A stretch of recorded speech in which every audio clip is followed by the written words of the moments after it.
Welcome to my channel. My name is Emmie from Emmie Evolving. If this is your first time joining me, thank you for finding me. If this is not your first time, thank you for coming back. So, I'm doing a reading for Pisces, Sun, Moon, Rising, and Venus. Also for your cross watchers. Also for those of us who find ourselves on this channel without any Piscean anything. You're probably an empath and you're probably needing messages from your soul. Oh my. Let me just shuffle the cards. I asked what this reading was going to be about. And what I was told is this Aaliyah song. Back, back, forth and forth. Wanna see you go. Let me see you go. You know what? Let's look up what the lyrics are.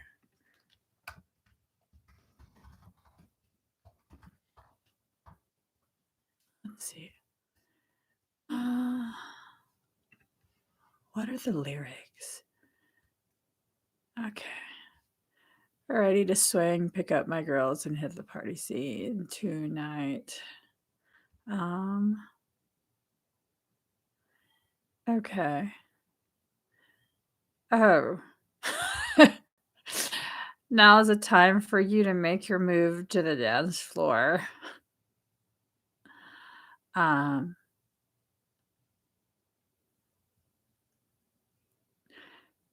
Hey, here's the formality. Get upon the floor. You see, show your personally, be who you want to be. Okay. So, what is this encouraging? I don't know. Okay. It's Friday and I'm ready to swing, pick up my girls, hit the party scene tonight. Oh, it's all right. Yeah. I don't know. Anyways, let me just go ahead and pull cards. I'm not in the mood. I'm not in the mood to try and, figure out what the heck that means. I kept asking what the reading was going to be about, and I kept hearing that song. And I don't know if it's because that's part of like my youth or what, but that's what I kept hearing. And I'm just whatever. And it's not that I'm in a bad mood. It's just that I'm not in the mood to try and figure things out like that. Like, just say what you mean and mean what you say. That's that. That's that. Okay. All right. Nervousness is setting in. The nervousness is setting in. Let me just pull some of these cards.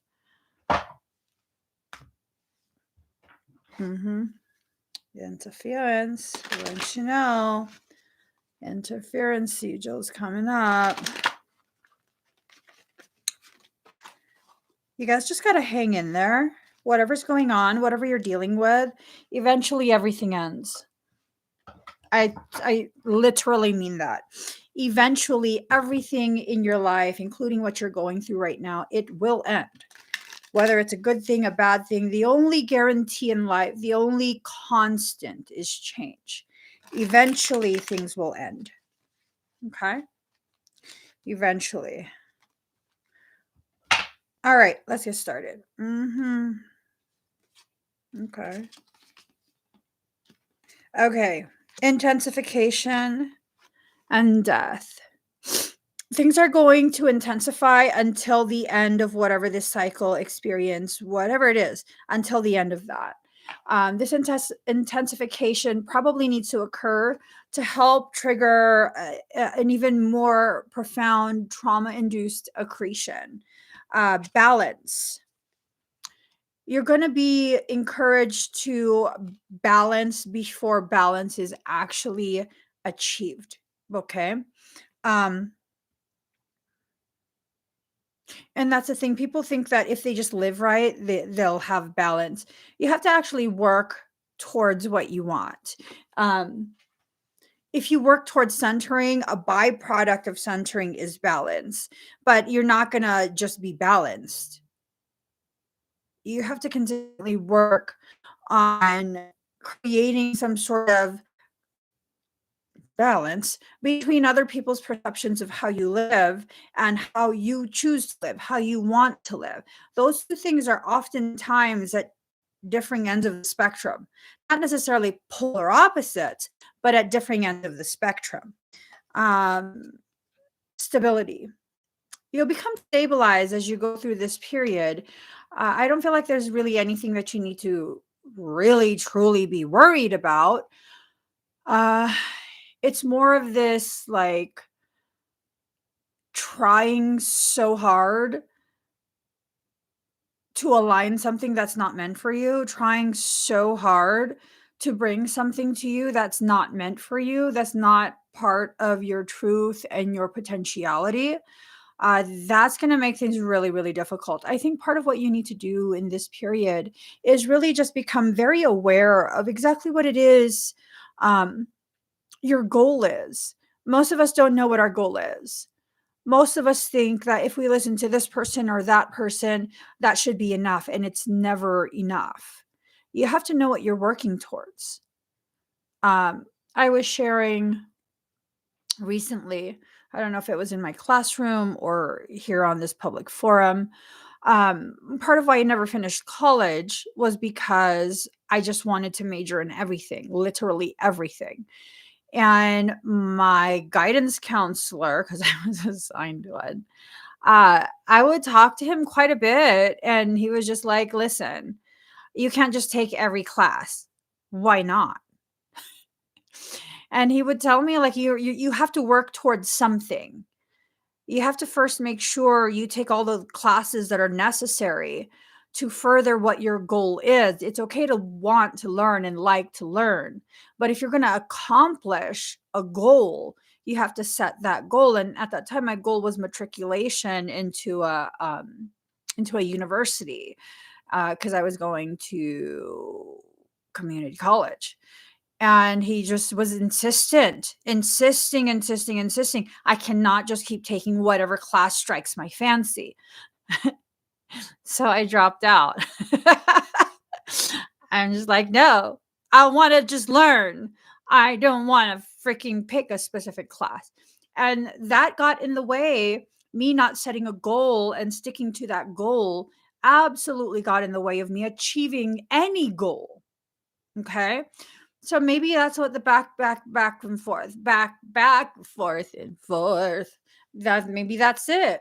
Maybe there's decisions you've already made and you keep backtracking on those decisions because you better not be backtracking on decisions because you think someone's liking you or something. Make a choice. Make a choice. Make a choice and stick to it. Promise. That's what will help you the most. Make a choice and stick to it. Come hell or high water. What is it? Make a choice and stick to it. Stick to it. Stick to it. Stick to your choices. Michael's like, you really made a song of it? I did. It's okay for you to have fun. It's okay for you to seek out kindred spirits. It's okay for you to have fun with kindred spirits. What's not okay is for you to allow people to play with you and your emotions. Don't allow it. Don't let people do that to you. You know, with Pisceans and empaths, sometimes when we don't, no, not sometimes, all the time, when we don't get the full story from the person, we create an entire story in our mind. Okay. We create this entire story in our mind to justify whatever it is we're deciding. And oftentimes, when we've decided we're going to help someone and we're going to commit to someone, we're going to give someone the type of loyalty we wish they gave to us. We'll create stories like you feel suddenly like they're just using you. Oh, no, it's not like that. They really just need my help. Really? Do they? Or do you wish they needed your help so you had an excuse to be relevant to them? Do you wish whatever it is, this story you've told yourself? I remember there was this individual. I was finding it a little bit difficult to detach myself from communications, right? There's this individual a long time ago. And I knew this was going to be something that was going to be difficult, painful, however you want to. Difficulty often is painful to me. So, but it doesn't destroy me. It's just this thing I'm accustomed, because I'm an overachiever. I'm accustomed to things happening easily and quickly, efficiently. So when it doesn't happen quickly and efficiently, not because I'm entitled, but because I'm putting the work into it, it frustrates me. It becomes a painful thing, right? So that's just part of what I need to work on for myself. But this conversation, these were conversations that were taking place. Well, not verbal, but they were conversations that were taking place, and I knew this was going to create difficulty. And it was something that I wanted to detach from, simply because I didn't want to experience a difficulty that I knew this was going to create. And that difficulty, I knew it was going to be extremely challenging for me to balance myself after that. So I then began, and I think it was my desire to avoid versus me struggling with not experiencing the unnecessary. I believe it was necessary. I began telling the person, "Well, just tell me you don't, you don't want me around." Like, just like, say stop messaging, say, like, say something definitive. Say something definitive. Tell me I'm annoying. Tell me I'm annoying and you don't want me to message or anything like that, because this is going to really like be ugly. And they wouldn't. They wouldn't. They wouldn't. I needed something to grasp onto, to really seed this story that I was telling myself of like why um why like this person should not be even in my casual circle. You know what I mean? That was a story I was trying to tell myself, that, oh, they really actually hate you. But then I couldn't, because I knew there was no hatred there. And so I needed something to come out of their mouth or their fingers. Type that shit. Say you hate me. Tell me leave you alone. Tell me you don't ever want to hear from me again. Tell me something tangible that I can like really go to town with. And I think sometimes that's what we do. We like, the person that we're dealing with accidentally, unknowingly says something, and it's benign. It's totally benign. And we're like, yes, I got it. I got what I needed so that I can like run off with this. Unfortunately for me, this was someone who um probably got me to a degree that like most other people, if not all other people, um can't understand me at. And they were like, no, I'm not saying that. Well, you suck. What's wrong with you? Like, you suck. Why wouldn't you play along? Like, why? Ew. That's what my reaction. Like, ew. Why are you like that? I asked you just so that, what is wrong with you? And there was nothing wrong with them.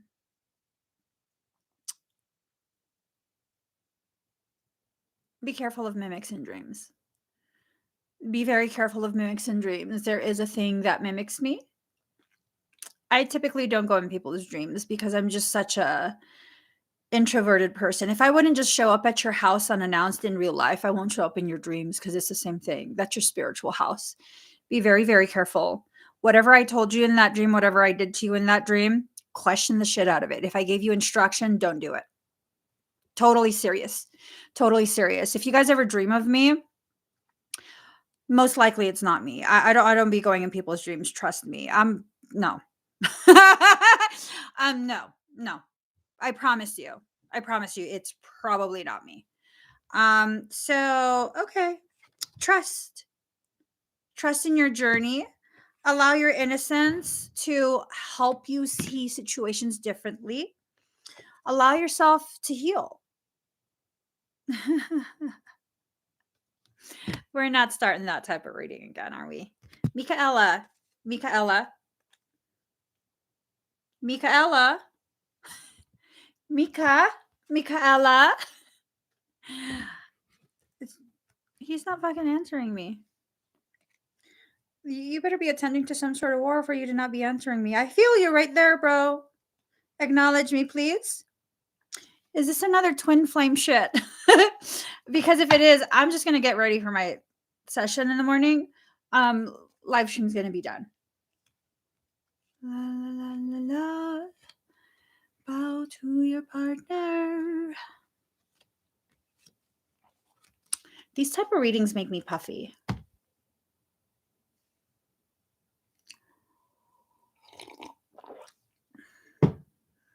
Anyways, he knows I hate being ignored like this.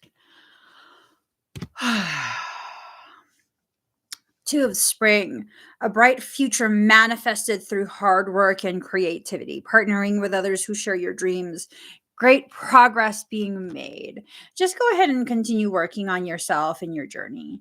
You know, who gives a shishis? Who gives a shishi, a foo dog, what this reading is really going to be about? We'll see. Well, let's let it unfold. Let's not make any assumptions. Let us not give a shishi foo dog. You're making progress in your journey. You're making progress in your self-healing. You're just making progress. That's all we need to focus on. Seven of Spring. Be assertive. Don't back down from what you believe. Courageously stand up for yourself. Michaela. Michaela. I need answers. It's telling me to be assertive and not back down. I want to know. Was that a harsh tone? He goes, you're speaking too harshly.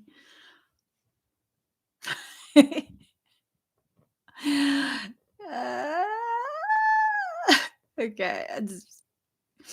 He said it harsh too. I'm kind of, it kind of scared me. I'm just joking. Three of Spring, plan your next steps with an eye to the long term. Have patience. There are more good things to come. Satisfaction from a job well done. There's something that you're needing to do. It's something that will correct, rebalance what was done to destabilize you. That destabilization was not okay. So it's something malicious, malignant. You know what I mean? Something malicious, malignant. Oh my God. He put his hand on my shoulder to scare the shit out of me. What is up with you? You never touch me.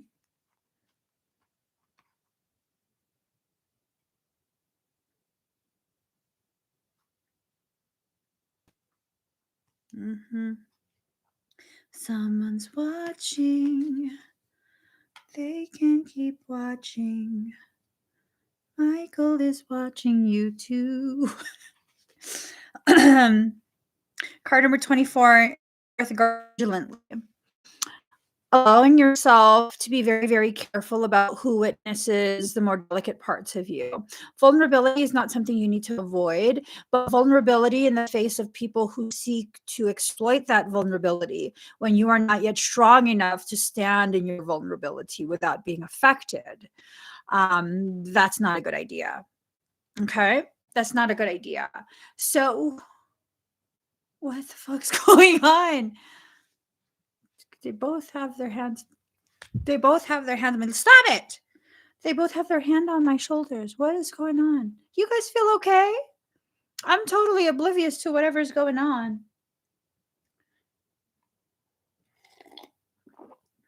Are you guys feeling or hearing frequency? Any ringing in the ears? Any type of just intensifying energies? So, new birth guarded vigilantly. And then we have diving for light, allowing yourself to go deeper and deeper into your truth. Sometimes what ends up happening is, um,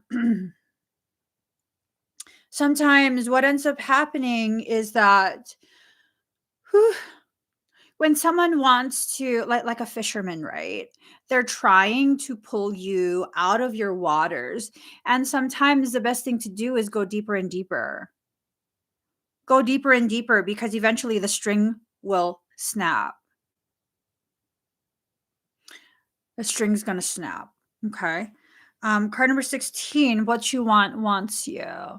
Allowing yourself to really just have a good sense of what it is you actually want. What do you want from life? What do you want from people? Is it aligned with the reality of what's actually going on? You know, is it aligned with the reality of what's actually going on and where things are headed? Because if you're simply going based off of um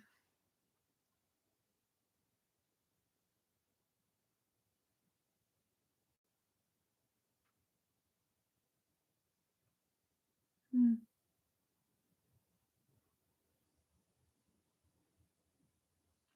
frequency is being altered. It's a malignant modulation.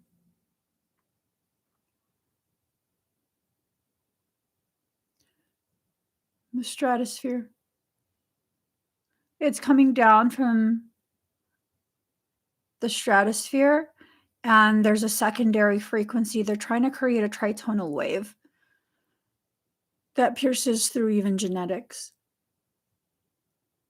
It's an attempt to modulate frequency in order to hyperstimulate the amygdala. It will cause an increase in the fear response, triggering your parasympathetic system. And it's also going to create instability and an increase in aggression.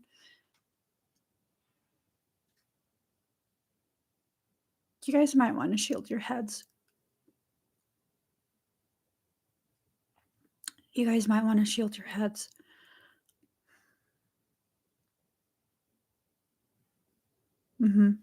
Card number 30, the perfection of your life. Allowing your life to develop the way it's intended to.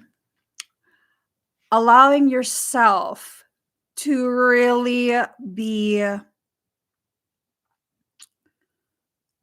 fully present as this shifts occur.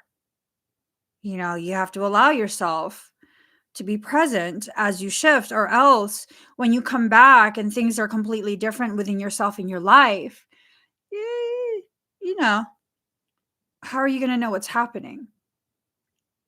How are you going to know what's happening? You're probably not. Defend to the end the worthwhile, allowing yourself to continue defending your space. Um,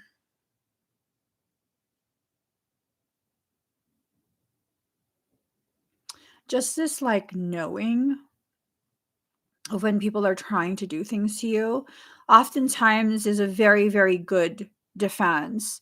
The act of knowing, finding out, assessing, all of that, those are oftentimes a very, very good defense to use.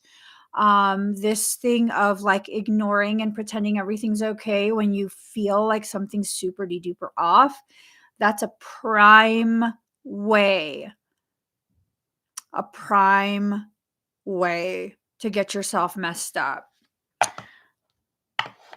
Yeah, I mean, let's totally make a joke of it. Get your aluminum, wrap it around your head. Most of us already suffer from heavy metal toxicity. That'll be good. So, card number 43, come to life. Allowing yourself to come to life, allowing yourself to really, really be present within your journey. You know what I mean? Like, stop trying to paint a sweeter picture.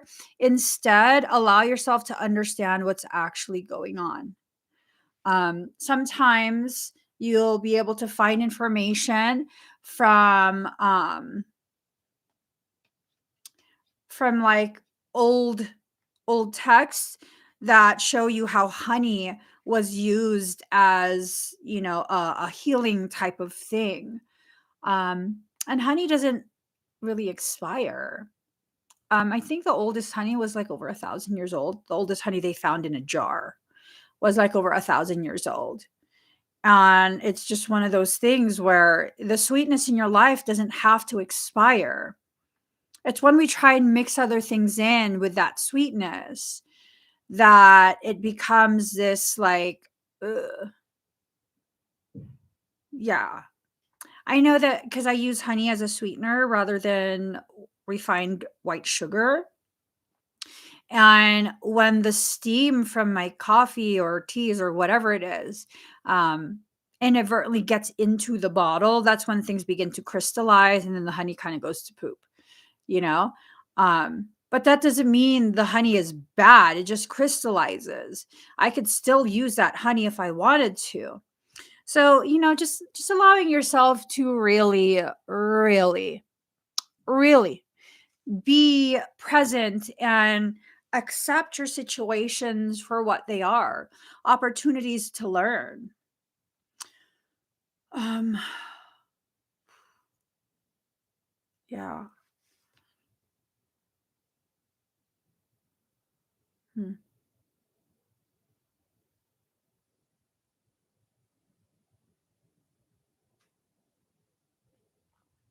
Sometimes the monkey mind, sometimes it's your own mind telling you things um, to try and encourage resistance to whatever it is you're going through, to try and encourage, uh, I guess, like ugly feelings, ugly perception. Um,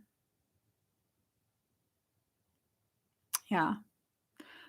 Like, for example, right now, my monkey mind is totally irritated. My monkey mind is totally irritated. I recognize it for what it is. It's just the monkey mind of mine that's creating more resistance and distraction than is necessary. And what ends up having to happen when you go through that, you need to correct it yourself. You need to make a conscious decision make a conscious decision to not let yourself be triggered.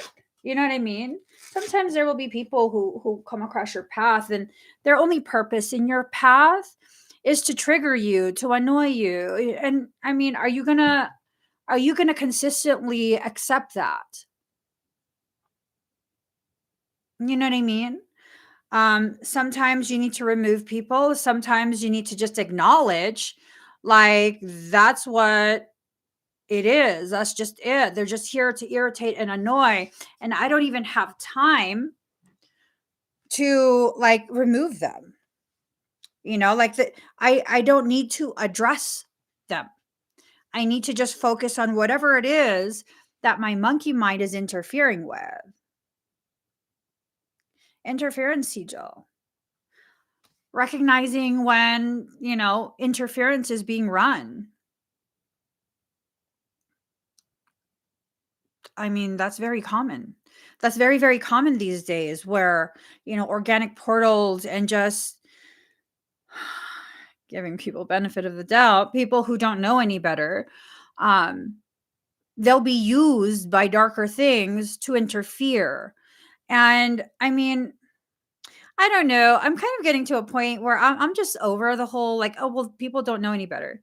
Once you get to a certain age, certain behaviors that people will have, it's kind of just like, you old as fuck to be acting that way. You old as fuck to be acting that way.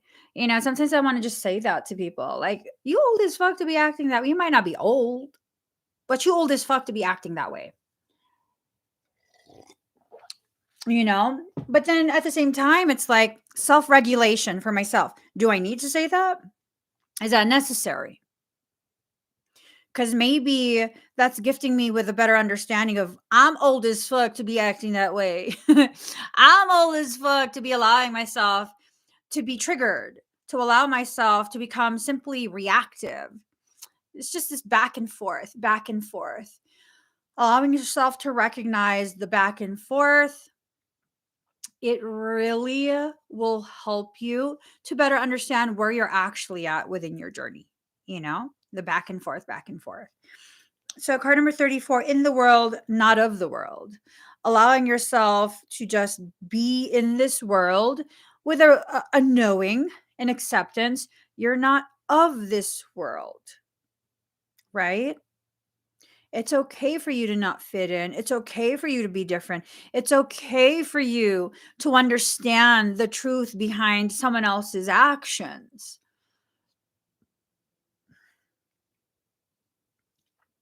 There's this thing that sometimes happens. There's certain types, specific types of energies that are often drawn to me, right? Most of them are benign. Most of them are just people seeking resonance, seeking a connection that, they're really starved for because no one in their environment makes them feel understood and accepted. That's okay. That's not a bad thing, right? And then there's these other types of energies, personalities, energies that are expressed as certain types of personalities where they'll test the waters. And if you don't put them in their place right away, they'll start to do this thing where it's attention on me, pay attention to me. And I mean, is that something that needs to be corrected? Is that something that you need to be mindful of the way it's causing you to feel inside yourself? Is that something you just kind of, what it is? It is what it is. There are people who are like that, and you need to just keep it moving. I mean, who knows? You're going to have to decide for every single given situation, one at a time, like, okay, how is this situation affecting me? Is this a situation that I have it in me to ignore today? Or is this a situation that I need to address? Or is this a situation where this motherfucker just needs to be removed? Just needs to be removed. And it's not, and this is what's important for Pisceans and empaths. It's not necessarily what is being said or done. It is the energy and the intent behind it. The energy and the intent behind the actions and the words. We are sensitive to that. Extremely sensitive to that. It's not you being, it's not you just being a bitch or having a rough day or picking on people. That's what they want you to believe. People who do that type of shit, that's what they want you to believe. I'm pretty fucking sure that before you became reactive, they had already been doing things for quite some time. And you've just been silently tolerating it. You've just been silently tolerating it. And then comes this thing of like, well, maybe they don't know. Well, maybe they need to be an adult and figure shit out. Because if people consistently react to you in this way, where it's like, oh my God, everyone thinks I'm annoying. Everyone thinks this. Everyone thinks that. You got to start looking at yourself, like really looking at yourself, because I highly doubt you're the victim in that. I'm telling you guys, more often than not, in the like 90 something percentile, more often than not, when someone consistently tells me how people are mean to them and I get to know them, yeah, I get it. Because I now want to be mean to you too. I'm going to have to stop talking to you. Yeah, no. No, it's not that you're misunderstood. It's that you don't want to understand yourself and your behaviors and the toxicity that you're spewing everywhere. It's more that than anything else. It's really more that than anything else. We have to take accountability. We can't continue with this like back and forth within ourselves where we grow and then we revert right back to the very thing, behaviors, logic, perception that allows for us to continue to be like disruptive disruptive to other people and disruptive to ourselves and our growth. We have to take accountability. We just have to. We have to. And I don't know if it's just me, because I'm able to do this where I'm like, oh God, why am I annoying today? Why am I so annoying today? Oh my God, why am I aggressive today? What's going on here? Sometimes it's a pairing of the two. Sometimes it's you and your distorted perception paired along with someone being disruptive, someone consistently being disruptive. Once you've had it with someone being disruptive with your life, what do? Do you still keep quiet? Do you tell yourself, oh, well, they just don't know? How are they ever going to know? If they're going to be allowed to remain in your space, you're going to need to let them know. You're going to need to let them know. If they mean that much to you, you have to establish that basis of peace. You have to plant that seed of peace by letting them know in their behavior too much. Like, oftentimes when people mean a lot to me, they'd never act that way. They're very, very respectful of me and how their presence in my life affects me. And I love that. That's why they mean so much to me. And most others, especially people who are disruptive, like oftentimes I won't even say anything. I'll just remove you. Like, I don't need to explain to you things that you should already be working on as an adult. The importance of what I'm saying is it's not your job to heal and save everyone. What are you saving them from if that's how they behave? You're saving them from themselves. Now, when you can't help it, but you say something, you probably needed to. You probably needed to, so don't feel bad. Okay. You probably needed to have that exchange with them because you're probably being tasked to be the one to help them to learn these very difficult lessons. But when you feel like, you know what, I just don't want to deal with you, I'm going to just walk away. Then you probably don't need to be the one to help them learn this. You probably need to just let them be themselves somewhere else, like way over there. Don't don't turn back around. Just go all the way over there. Stay over there. Nope. Don't no smoke signals, no nothing. Just you on your own over there. It's okay for you to let people deal with things on their own. That's okay. That's okay. I promise you. It is okay. When you use your discernment and you begin to realize the patterns, I once knew someone. Mental health to me is a very serious topic. It's not something that I take lightly. Okay. I used to have this person that I once knew. Anytime they get upset, they start letting people know they're going to hurt themselves. Self-harm is serious to me. I don't joke around with that. And for a long time, I used to be like, oh my God, where are you? I'm going to come pick you up and this and that. And then I began to realize, like, if someone is really going to harm themselves, they're just going to do it. Like, at some point,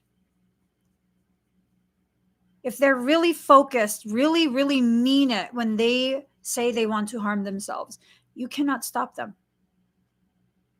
It might be in the bathroom. It might be when you go to sleep. It might be when you're out of town. It might be when you're at work. It might be when you're doing laundry and you don't hear your phone. You can't stop someone who really wants to hurt themselves.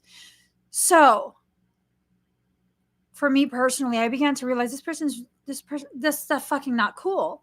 That's not cool that you're manipulating people with such a serious thing. And so I let them know one time. Next time you say that, like, I'm not trained for this. I'm not certified in this. I don't have any license or education for this. Next time I hear you say that, next time someone calls me because you called them saying you're going to do something, I'm going to call 911 and put you in for a 5150. That's an involuntary psychiatric hold. You need to quit fucking around with that type of threat. That's not funny. Because the one time you actually need someone, we're going to think you're full of shit and you're not going to have anyone. So every time you say that, I'm not going to run up to you. I'm calling you in for a 5150. And I'm going to let everyone in our group know. If so-and-so calls you saying, I hate life, I'm going to hurt my, okay, get where they're at. Get their information where they're at. Let me know. You can still go to them, but I'm calling them in for a 5150 because we need to actually do something about this at this point. We need to actually help our friend at this point. That is not the way to address whatever you're going through. Where you keep saying you're going to do something, you're fucking up everyone else's hearts and minds, people who love you. That is not okay. That is not okay. And this was something that went on for months. Anytime they don't get their way, anytime this, anytime that, that's what they say. That's what they're, no, I'm done.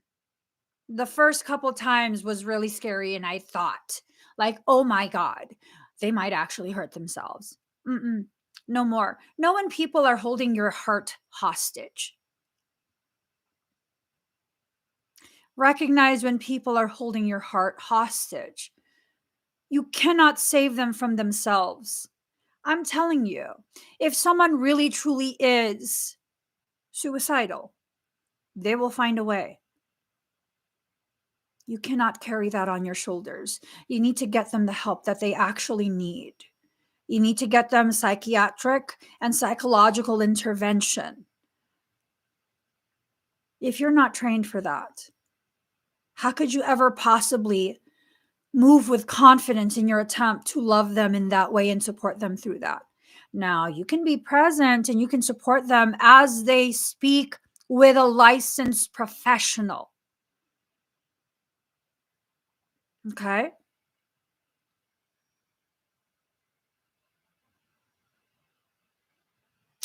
Yeah, gays. I had an ex-boyfriend when I was like, I don't know, 16. And he was like, if you don't get back with me, I'm going to kill myself. And I was like, well, that's going to suck. Me, but for your family. Selfish of you. And then he was like, if you don't tell me right now that you're going to get back with me, I'm going to kill myself. And I was like, no. And he goes, well, I'm going to do it then. And then he slammed the phone because there were no cell phones then. And I was like, I was 16. Whatever. He called me back the next day. I'm so sorry. No. Don't call me. You died last night in my head. I'm good. Okay. I'm good. Wait, what? Hold on.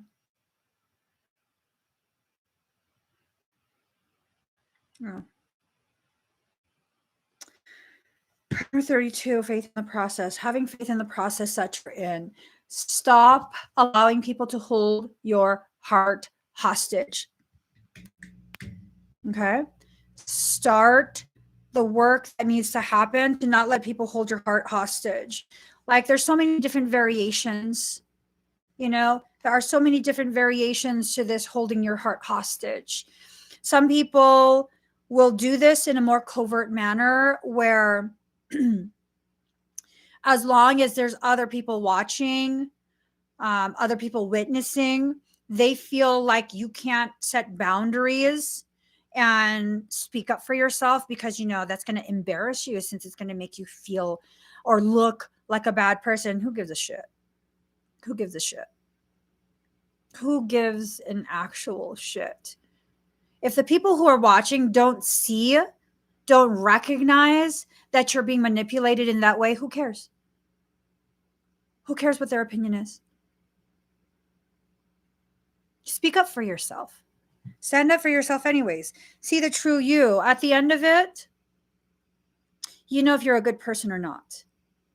You can tell yourself all these stories in your head about, you're not there enough for people and you're this and you're that and all these other things. that Pisceans and empaths have a tendency to tell themselves, convince themselves they are. Whether they are or aren't, yeah. I used to truly believe that all I do is complicate people's journeys because I could see down to the root of the situation, and I don't play games with you. I tell you straight up what's up. And for much of my life, most people could not tolerate that. Most people were just like, oh my God, why are you like this? You make things so much worse. I'll call you out on shit. Do I really make things worse? Or do people come to me expecting me to play into their games, and when I don't play into their games, they get all upset?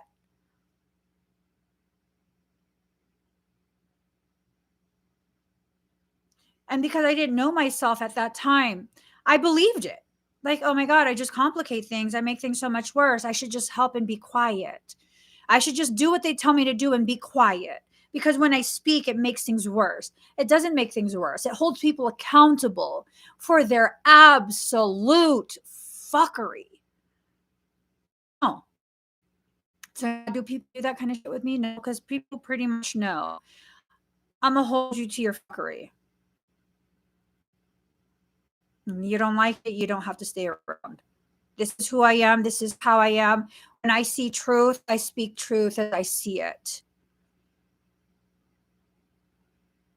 When you need someone to play into your games, I'm not going to be the one, I'm not going to be the one. Don't hurt your own feelings by asking me, of all people, to play along with you. I'm not good with games. First off, I'm extremely competitive. I'm not allowed to play video games or board games with other people. Why? Because I'm extremely competitive. I don't know why the kids had to cry. It's not my fault I won. No, okay, so one time, when we still only had one child, like, we were playing a video game. Oh my God. We were playing this video game. Was it Mortal Kombat? I was playing with my child. And I'm good at Mortal Kombat. And I won. I was talking so much shit, like, yeah, what's up, boy? Get over here. I like, ooh, took it to the head, like just talking so much shit. And then when I won, my kid, who's like ridiculously peaceful, he was a toddler, he got so triggered, he jumped on my head. We were on the bed. He jumped on my head and was like, rodeo. It was so bad. And I was just cracking up, and my husband happened to see it. He's like, what the fuck is wrong with you? And I was like, what? He's like, you can't play with kids no more. What? What? This is how I play. Yeah. So I don't play games. I don't play with people because I get too competitive. It's not enough to win. I have to destroy you.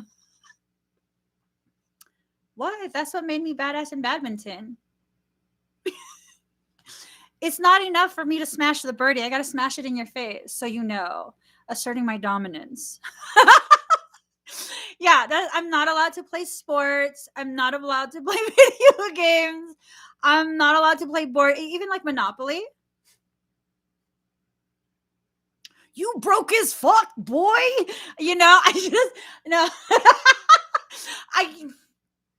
Me and my oldest brother were like exactly the same. So he and we could play games. He can take me talking shit. He talks a lot of shit too. So yeah, I can play with him. Children, innocent people. No, no, no. No, no, no, no. We don't do that.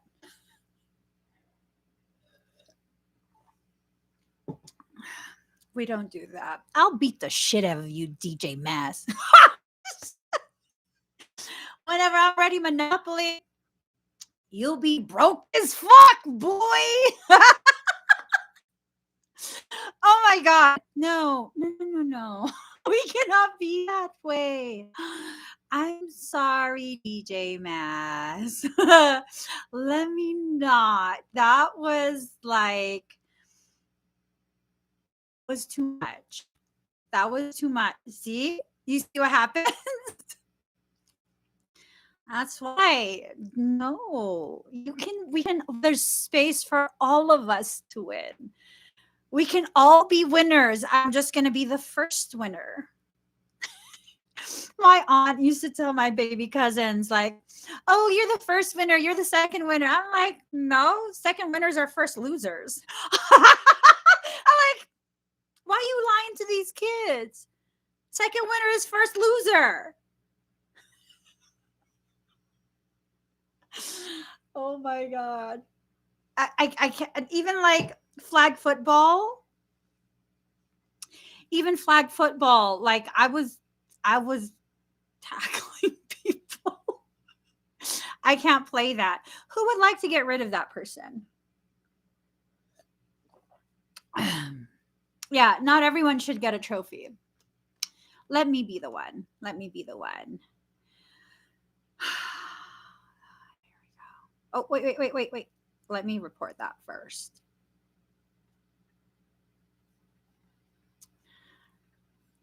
Here we go.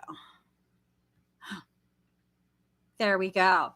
So card number 26, relax the hold of darkness and be at cause. Allowing the dark things to be like gone, pushing them away, allowing yourself to clear the space, allowing yourself, wait, where did it go? Okay. Allowing yourself to just recognize when mosquitoes are buzzing around you, swirling around you and buzzing. Like, you don't have to tolerate the mosquitoes. I don't know. It's this thing of like, I wish I was peaceful like the Buddhists. One of the beliefs is like everything has a right to exist. And like, it was this thing, I explored Buddhism for a little bit. I was shopping for my religion. And I explored Buddhism, Taoism, Islam, just a whole bunch of different things. And one of the things that turned me away from Buddhism is like, if it's a fly, if it's a spider, I'm fucking killing it. I'm killing it. I'm sorry that I'm not sorry. I'm killing it. Yeah, no, there's a fly. I'm going to go like that. Okay. I'm going to go like that. I don't want it around me. I'm just good. I'm good. The way I see it, like karmic load, if it was meant to continue to live, it would not have crossed my path. Let that sink in. Creation knows who I am, how I am. If it was supposed to continue living, it would not have shown itself to me. That logic works for me. I mean, I'm just not a peaceful motherfucker. You know what I'm saying? Like, my soul planet, home planet, whatever the fuck. It's Mars. It is Mars. Something like, I was trying to figure this out last night. I think my Chiron is in Mars too, or something, or Pluto, or I don't know. Something violent. Something violent. And I was just like, oh, that's why I get that way when my feelings get hurt. I know who I am. There's room to shift and change and develop into a more peaceful version of myself. But, it's just one of those things. I'm not there yet. And if I'm not there yet and you cross my path, that's for a reason. I have to respect that. If you cross my path and I'm not yet in a place where I'm in this period of truce and peace. My weapons are laid down. I mean, really though, divine order of things. You are meant to cross my path before I established and rooted in my soil of peace. That means game on. I mean, not everyone that crosses my path means game on. Just the people who are like, I don't know. I don't know. Sometimes I feel like people don't understand the amount of drama we create for others. Um, like that level is reaching their second chin. Like, chill on how much drama you create for other people. It's all the way up to your second chin already. Like, pretty soon you're going to be drowning in it. And I think a lot of people don't get it. They get it. Like, eventually you're going to drown in the drama yourself, the drama that you keep putting on other people, creating for other people. I know this girl. Let me modulate how much venom is going to come out.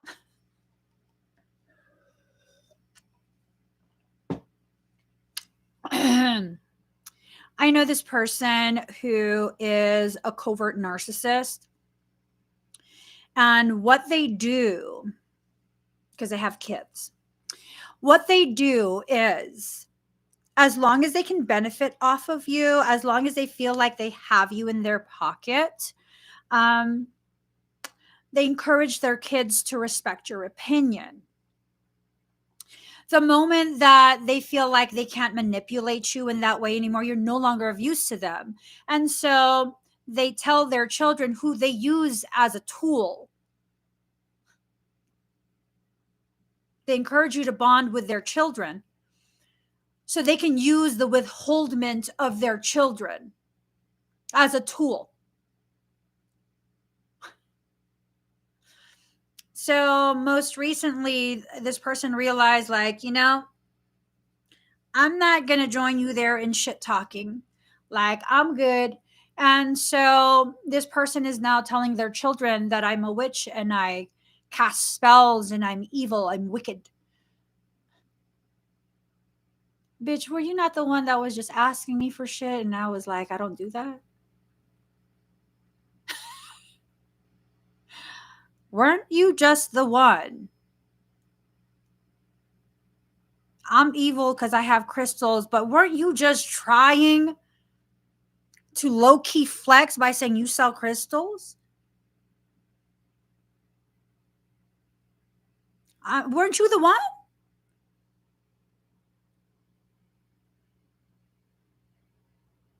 I tell you guys, this is what I witness, okay? This is what I witness. It's the people who are so flamboyant in their Christianity that tend to be the most hateful. Not all of them who are flamboyant. Okay, flamboyant Christianity is not the same as devout Christian. There's differences. I just want to make that clear. There's differences. I'm not talking shit about Christianity and Christians. I'm talking shit about the flamboyant Christians. There's difference. Flamboyant Christians are the ones who use Christianity as a means to support their belief that they are superior. Yeah. Always calling Jesus' name for dumb shit. Yep.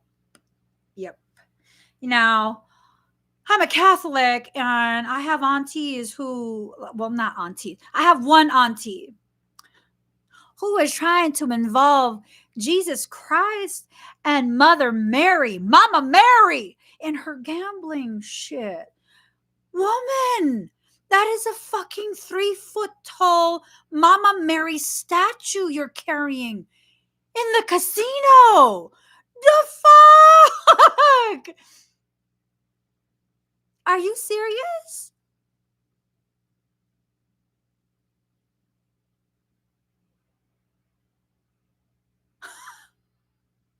Auntie, what you doing? Mama Mary's gonna help me win. How about you sit your fucking ass at home? Speak to Mama Mary at home. She got some shit to say to you. Bring in a 3-foot tall Mama Mary statue.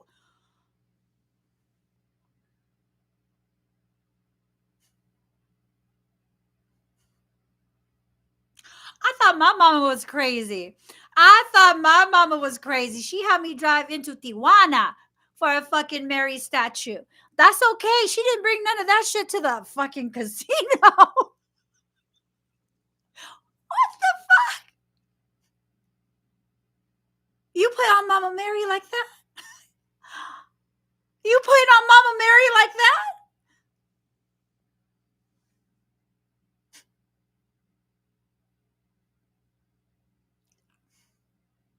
I just, I need a moment to process the family I come from. I need a moment to process.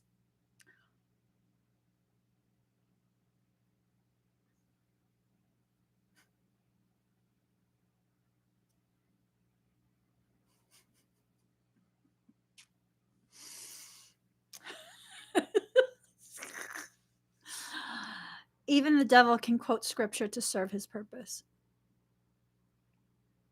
Verses to prove their point. There's a verse in Matthew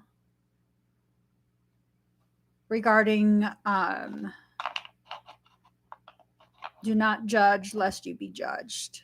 I believe it was Matthew. No, it did not work, Tina. It did not work. It did not work. So she switched to, there's this novena that my mom would pray. I forget the name of it now, but like there is a novena that my mom would pray, and I swear to fucking God, whenever she would pray that, she would get exactly what she asked for. Like, I left town. I was gone for like 3 months, and she got sick of my shit because they couldn't reach me. They couldn't find me, and she was super fucking worried. She was coming to my house every day, and everything was kind of like locked up. And she didn't know where I went. She knew I fucking went crazy. No, not crazy, but she knew I was on some like spiritual pilgrimage, right? So she got sick of my shit being gone, and she started this novena. And next thing you know, I'm like, oh, I gotta go home to my mom. I gotta go home to my mom.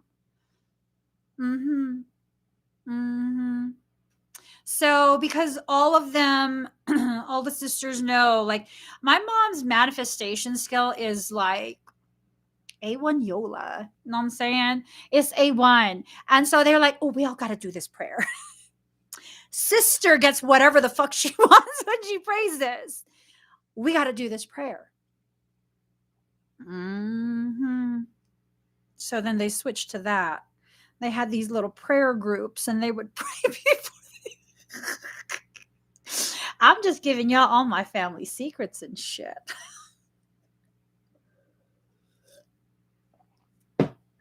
I'm just giving y'all. I'm the blasphemer.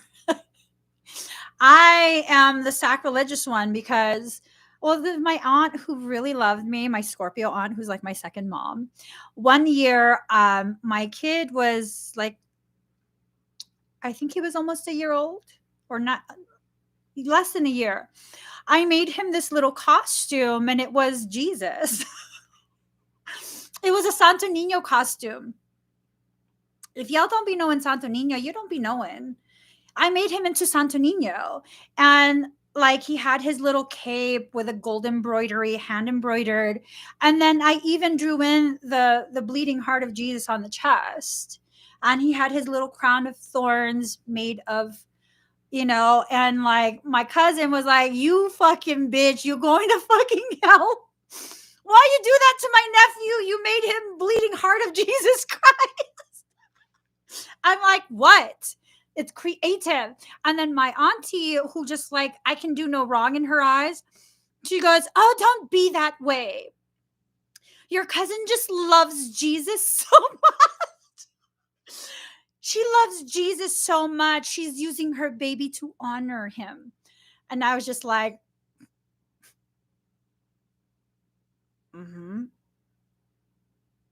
auntie be knowing. I made him into a Santo Nino. And then I remember the one time I went with my mom to the casino and we both like won a shit ton of money, like several thousands each. My auntie was like, see, because Nene, because Nene loves Jesus so much. Look, she's being rewarded. I was like, and my cousin was like, this bitch. I swear to God, you can't fucking do no kind of wrong in my mom's eyes. I can't. What? I know that is a big no. I turned him into Santo Nino. Like baby Jesus. Baby Jesus. Wasn't full grown white man, beautiful white man with a beautiful hair, Jesus. Baby Jesus. Big baby Jesus at that. y'all need the gravity of this. Hold up. Y'all need the gravity of this. Hold up. Where's hold on. I need that window still because I'm still trying to figure out some astrology stuff. Okay, Santo Nino.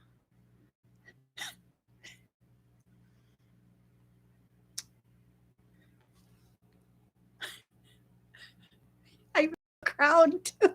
I have this one. I have one just like that. Oh my God. And my auntie has one just like that one. Santo Nino. Oh my fucking God.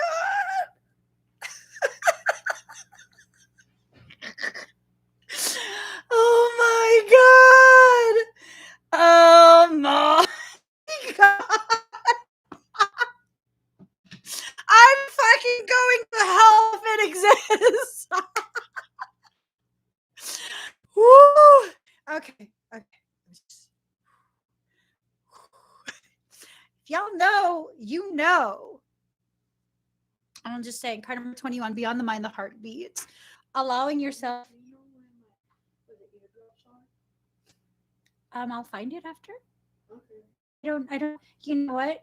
You can check in that plastic bin that has the medical stuff in the bathroom closet underneath the toothbrushes. Okay. Beyond the Mind, the Heart Beats. Allowing yourself to go beyond human logic. Card number 25, Release a Dark Wound, Let Love Live. Allowing yourself to give your mind permission to let go of the very things that continue to injure you. Okay. She feels, she knows, you already know what's going on. You can feel it. You know what you need to move past. Bringing it into form and big, bold vision. Allowing yourself to have this big, bold vision that you're going to bring into form. Okay. You know, so my mom used to call me bruja because I don't like brushing my hair, right? She's just like, oh, your hair, look at your hair. You look like a bruja.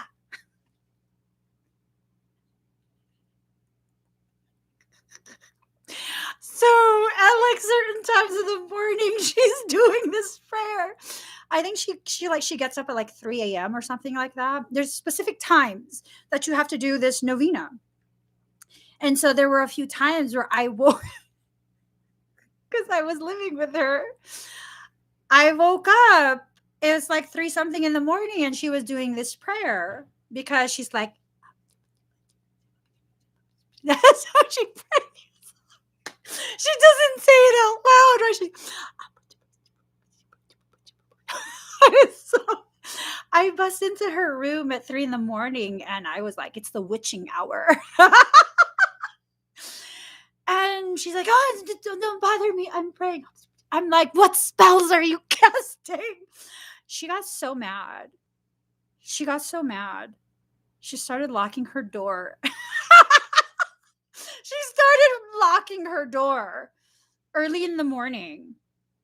so that I couldn't do that. And there were times, because I had severe insomnia, I would like quietly knock and I'd be like, I know what you're doing in there. Jesus doesn't like that. She would get so mad. She would throw shit like pillows and shit at the door, like, the door is closed. Unlock the door so you can do it to me directly. She used to be like, I'm a pest, I'm this, I'm that.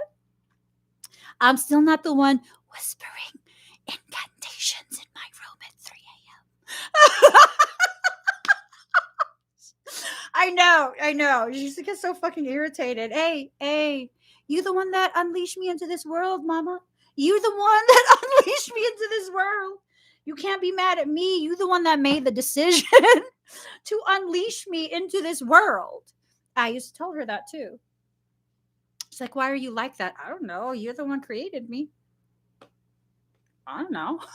She'd be like, or like if like, oh my God, I talk so much shit, it's ridiculous. She used to be like, if I'm getting aggressive with someone and she's like very passive, she'd be like,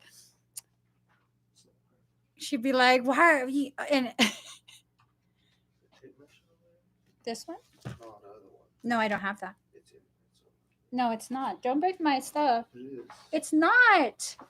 Trust me. Why are y'all so disruptive? It's not. Motherfucker, I said it's not. No, because I already. Right there. Where? To your right.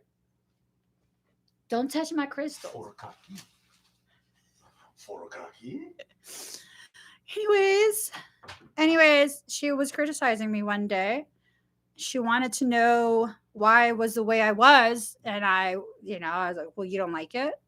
She goes, no, why are you like that? And I said, you should have picked a better father for me. And she goes, oh. I'm like, what? Tell me where I lied.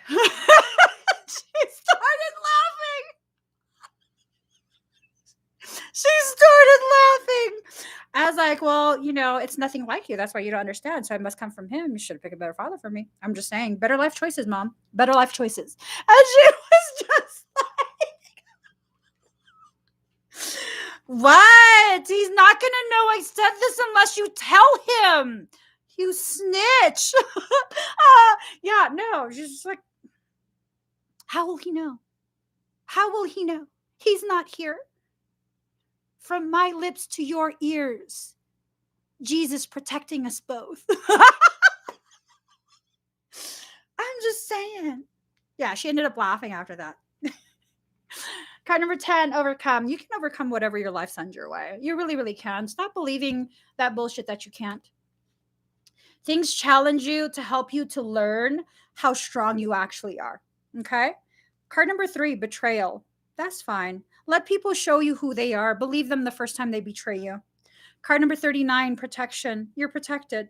Even when people betray you, you're protected. That's why you have the ability to overcome.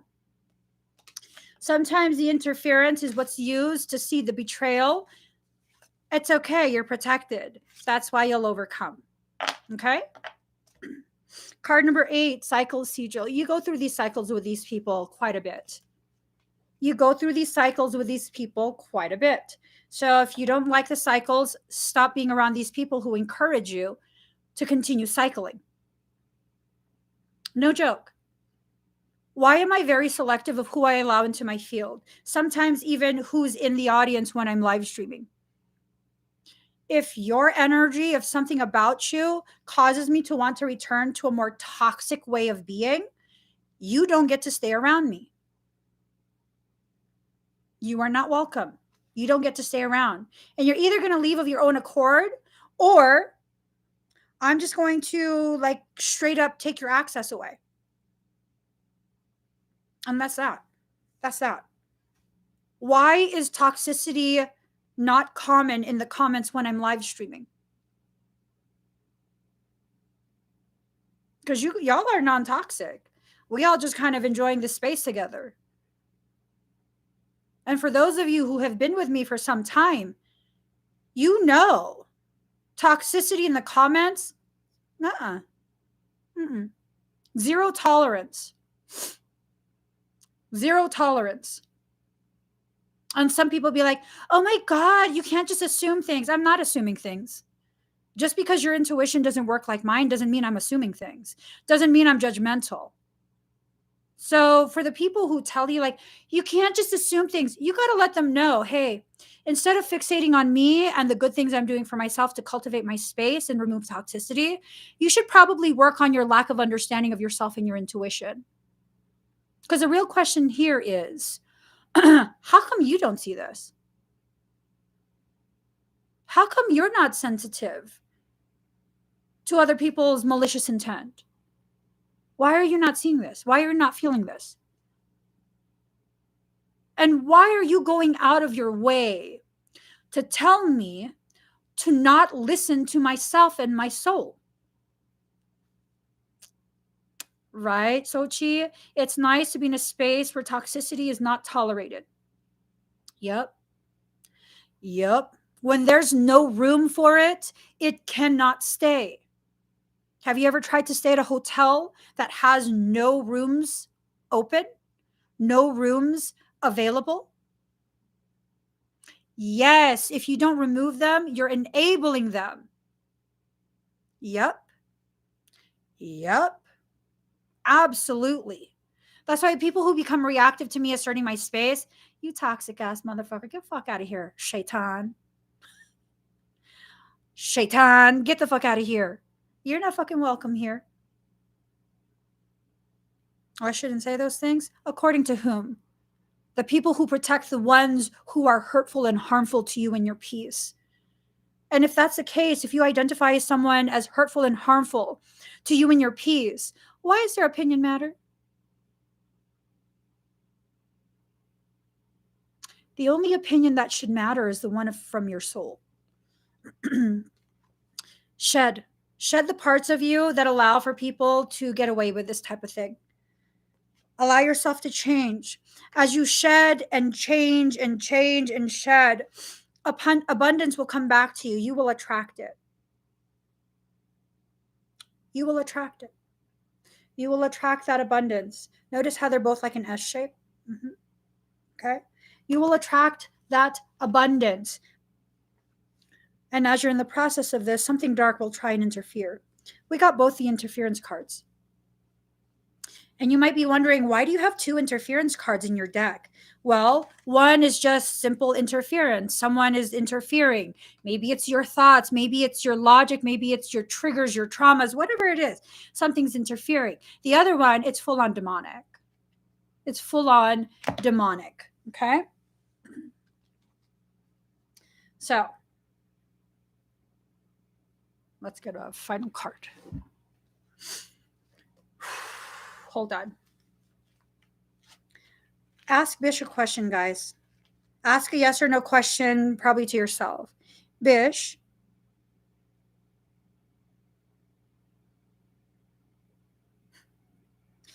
okay, so first question, Bish. She stopped moving. Bish, first question. Yes. Second question. No. Repeating the first question. Yes. Repeating the second question. No. Hey, Bish. Quick question.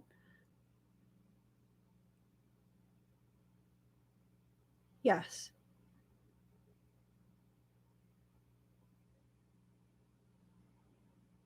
Yes.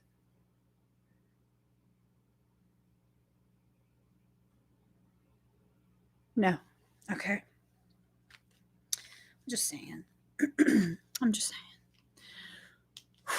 First question, yes. Second question, no. Confirmed it.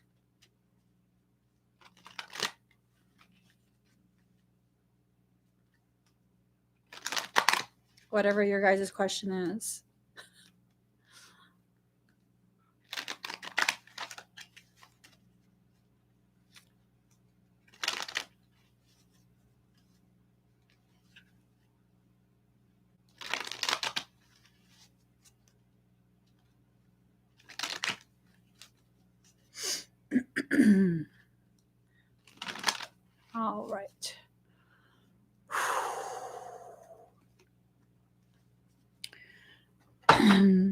guys feel that energy? Let me just ask Bish again. Hey, Bish.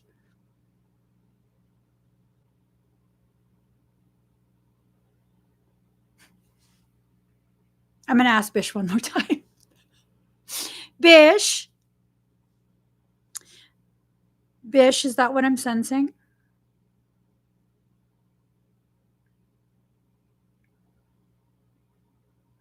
It's a yes. All right. You guys, wait, what's loud? My attitude? What's loud? Is it my attitude? Y'all know I'm loud. No. What's loud though? I gotta take out the hairline because it fucking hurts. It hurts to put my hair up. The energy is loud, like frequency loud, and down here too. It yanks on my hairline.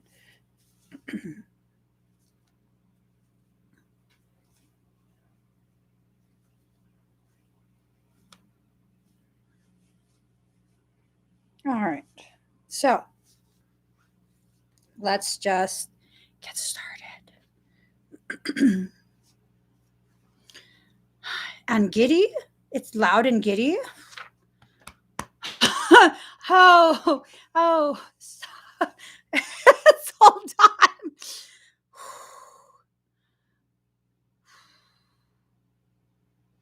time. Hold on. I gotta ask Bish another question.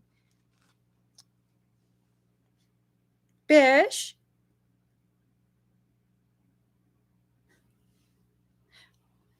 Bish, is this a mimic?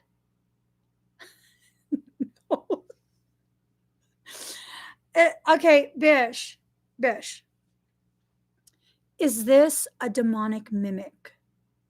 No. Are you sure it's not a demon? Is it a demon whore? No.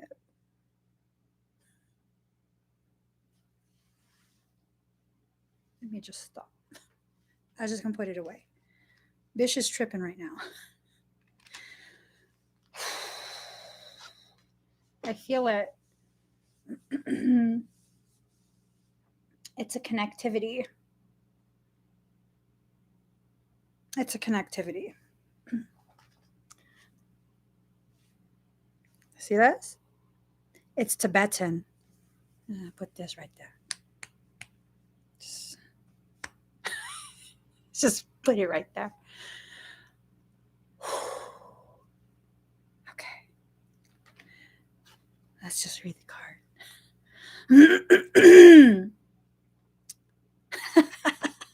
Okay. I surge on the uprising wave of love.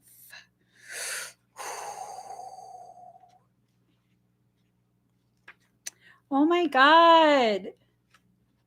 Stop.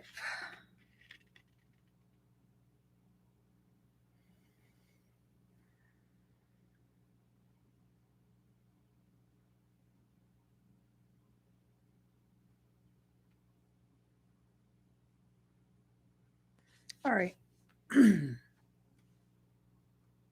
Okay. Oh, I have one for you. Hold on. Free to be Lee. I believe this is 925 silver. Yeah, it's thick, but it's not like ridiculously heavy.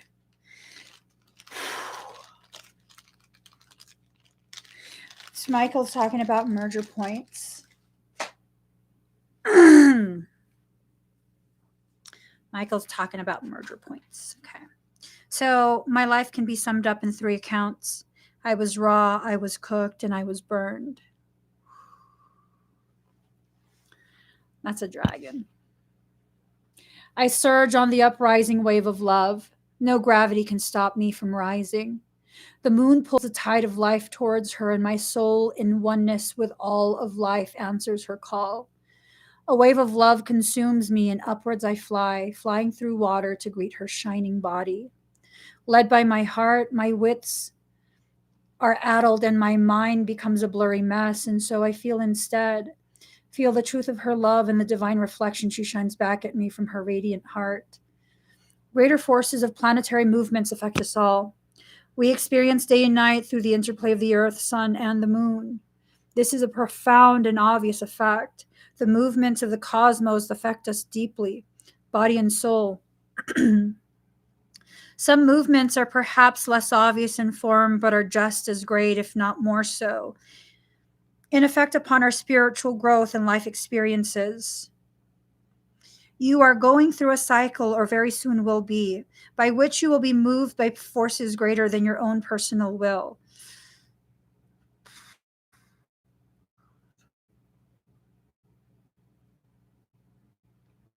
This is a karmic period, a time during which movements of greater planetary bodies will have an impact upon the earth and humanity. This is the way of things, greater cycles affecting smaller ones. The smaller ones are not less important, but they do have to bow to the power of the great, in oneness with the magnificent unfolding divinity that is life itself.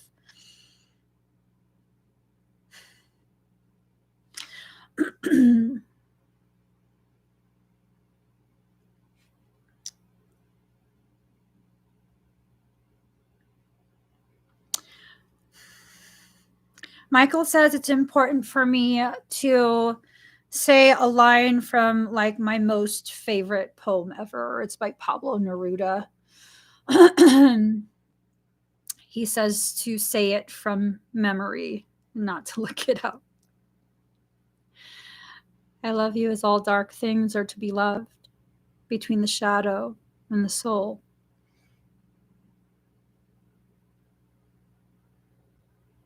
And he says to say it with more gumption. I love you as all dark things are to be loved, between the shadow and the soul. What we always have at our disposal is a choice. It's a choice as how to respond to these affecting movements and cycles. The effect of this karmic cycle now unfolding in your life is to bring you into sweet surrender and awakening into greater love. What a delicious divine destiny. However, even if we sense at one level that a shift has a positive end in store for us, we can encounter resistance and fear, born of the ego in response to the stirring of spiritual uprising.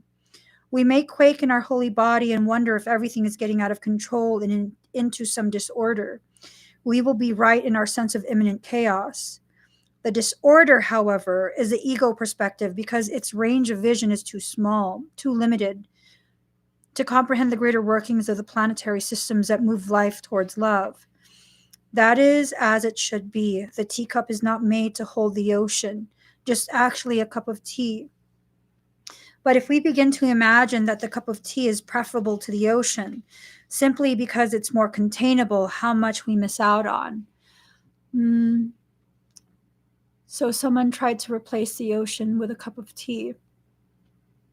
And then they wonder why they're still thirsty. And how terrifying when we are actually thrown into the ocean and moved by it. Its sheer power, its wild force, and its passionate dance with Moon Mother might have us fearing that we most certainly will die. Yet the only thing that's dying here and now is your grasp, your attempts at control. Why? Because your heart is more powerful than your fear, and it wants to live in total trusting surrender of the unfoldment of life's genius. It wants to let life happen to it. What a wise intention that is. Why seek to impose a smaller and less interesting story upon life when the greater master storyteller is weaving a fantastic tale of great love, great adventure, and sublime spiritual success? No, it's wiser, wilder, and more fun to surf the great wave of consciousness seeking to overtake you now. Dive in, beloved, surge with it. You are being given a gift of grace in this oracle, the promise that you won't drown and that you will, in fact, be given a glimpse of your own divinity should you choose to accept whatever will be offered to you. Don't try to swim against the tide of your own life. Go with it. The divine is there waiting for you. orchestrating waves upon which you may reach the heavenly shore. Yes, the divine is there waiting for you, waiting on a picnic blanket of fabric of the heavens, with a sacred feast of earthly bounty just now being unpacked in your honor. Get yourself into that ocean and ride those waves to your sacred date with the divine right now. Surf's up. This oracle comes with a message for you. There are changes happening and they will be out of your control. This is because you are ready for accelerated life change. Rather than paddling, you'll be caught up in a wave and moved farther, faster. Let yourself surge on with the energy of what's happening, leading with your heart and just going with whatever unfolds. This will bring you the best fortune and open you up to the divine destiny that's your birthright this lifetime. So it's this thing that goes back to the same message of like, you know, you're like a scary prospect for someone. There's someone who is accustomed to being in control, and you're just like a kitten armed with razor blades on all 4 feet, just like a kitten. The thing with cats, I saw this video yesterday, and it was this guy, and I think I saved it. Oh god, I'm pretty sure I saved it because it was profound. Here. Somewhere that said, if you don't like cats, it means that you.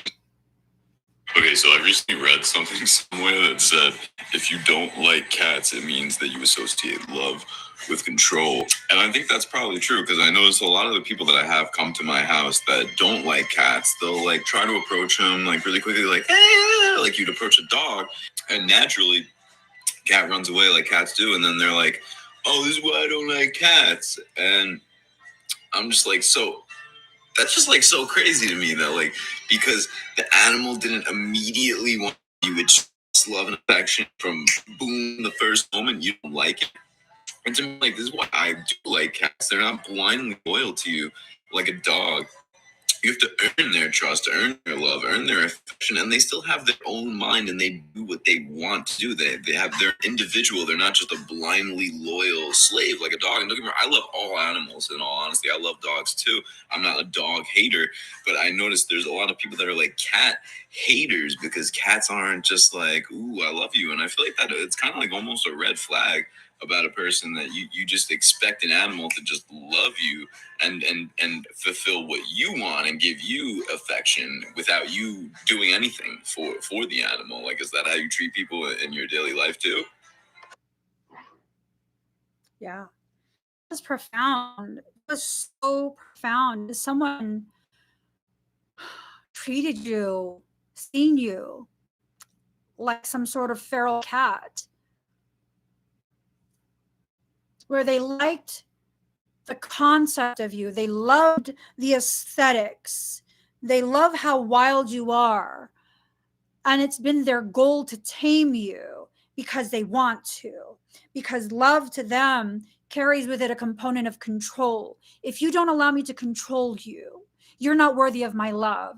And, that's really why I'm so thankful for the life that I've lived, even as a child. You don't miss what you've never had.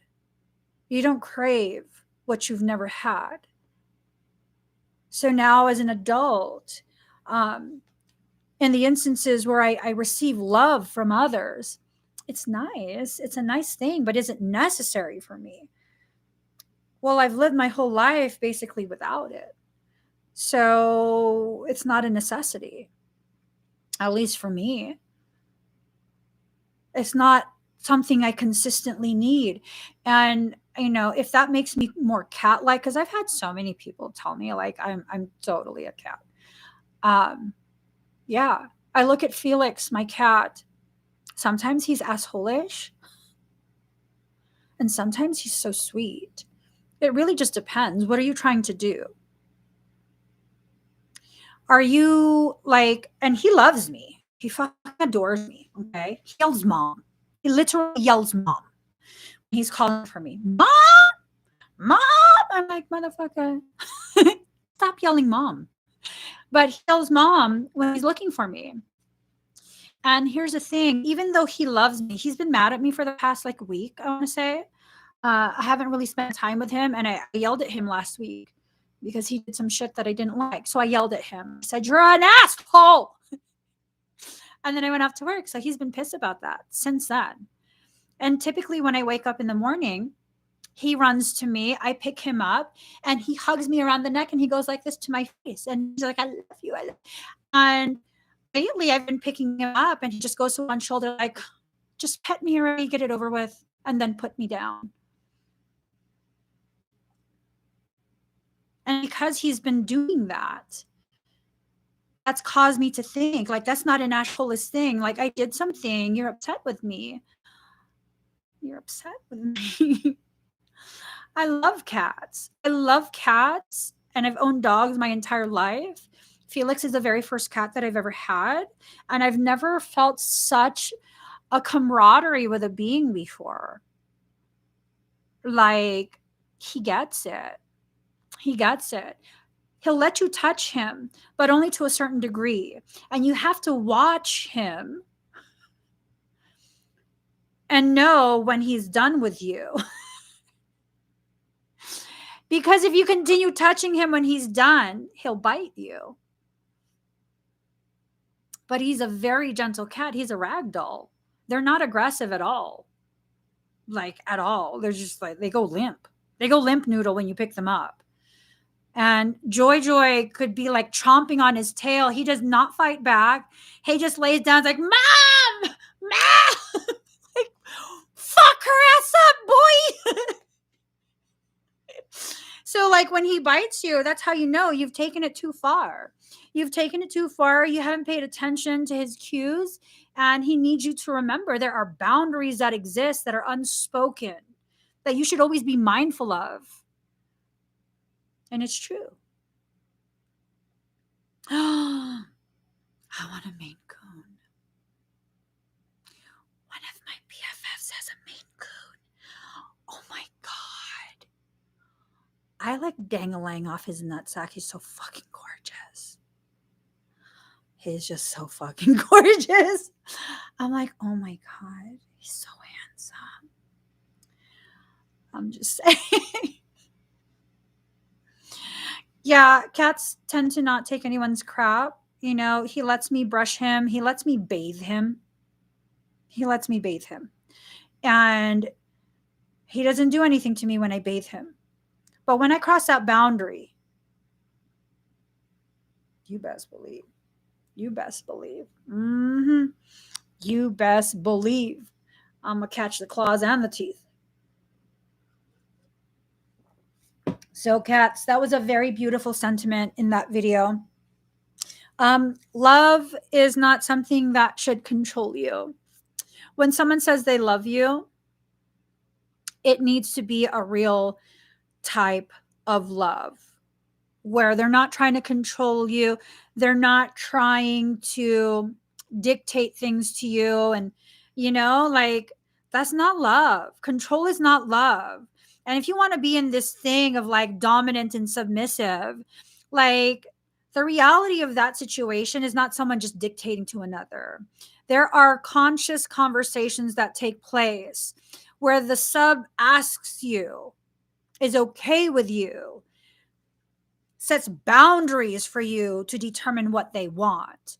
This is a consensual thing. It's not, well, you're the submissive because I told you to. Fuck you. Submit to yourself, biatch. I'm just saying, no. It's like role play, okay? You're not dictating shit. You're not actually in control. Oh, hey, Daddy. Are you on the live? Can you get me my paddle? Because motherfuckers need to see my paddle. I found my paddle. It's called the attitude adjuster. You know, sometimes people need their attitude adjusted. Sometimes people need their attitude adjusted. All the feral cats stay with me. That's because they trust you. You create safety for them. You know, you create safety for them. They're smart.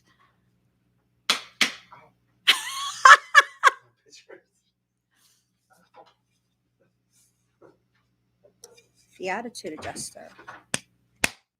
Just saying. I'm just saying. Who's dominating who? I'm over here, Daddy. Could you please have my paddle? Yeah, no. That's a choice. That's a choice. And don't let people drag you into their cycles of toxicity. Just don't do it. Don't let people drag you into their cycles of toxicity. If they want to do that, first they got to be paddled. First, they have to be paddled.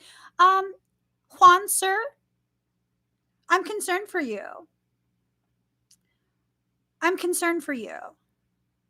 You stepped onto a live stream from a bruja. You might want to be careful with yourself. I'm not available for you and your sexual fantasies, sir. Mm-hmm. And I'm not as young as you might assume I am. I know you might have some you might have some assumptions. Yeah, no. Don't come back here. All right. So I got to get going. Okay. Okay. So please give this video a thumbs up. If you haven't already subscribed, please do subscribe. Turn on that notification bell. Join me when I'm live. Join me. Oh, he wants to get paddled. That paddle's not for you, you filthy ass man. That's not for you. That is not for you. I gotta go. Thumbs up. If you haven't already subscribed, please do subscribe. Turn on that notification bell. And please try not to be a Juan, okay? Try not to be a Juan. There's already one that exists. That's more than enough for this space in the world. Okay? Bye, guys.